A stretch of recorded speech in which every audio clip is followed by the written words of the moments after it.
আসসালামু আলাইকুম রহমতুল্লাহ। আলহামদুলিল্লাহ, আমি 10 বা 11 বছর বয়স থেকে রোজা করি। বাট গত বছর পর্যন্ত আমি এবং আমার ফ্যামিলির অনেকেই একটা ভুল করে আসছি। আমরা ইফতারিতে সবসময় অপেক্ষা করতাম আজানের, সূর্যাস্ত চলে যেত, যতক্ষণ আজান না হতো ততক্ষণ ইফতার করতাম না। বাট নিজের কাছে মনে হতো বাহ, আমি অনেক ভালো রোজা পালন করছি। বাট গত বছর থেকে যে জিনিসটা শিখলাম বা জানলাম, সহিহ বুখারী ও মুসলিমে আল্লাহ রাসূল স্পষ্ট বলছেন, মানুষ কল্যাণের মধ্যে থাকবে ততক্ষণ পর্যন্ত যতক্ষণ সে দ্রুত ইফতার করে নিবে। অর্থাৎ আল্লাহ রাসূলের স্পষ্ট কথা, তোমরা সূর্যাস্ত যাওয়া মাত্রই ইফতার করে ফেলো, এখানে দেরি করো না।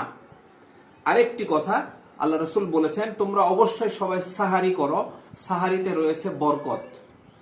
আল্লাহ রাসূল স্পষ্ট বলছেন সাহারিতে বরকত থাকে।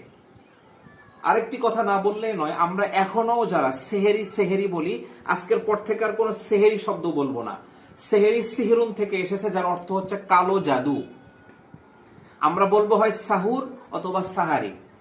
আমরা শেষ সাথে যে খাবারটা খাই এটা সাহারুন থেকে এসেছে, যেটাকে আমরা সাহারি অথবা সাহুর বলতে পারি, বাট সেহেরি আর কখনো বলবো না।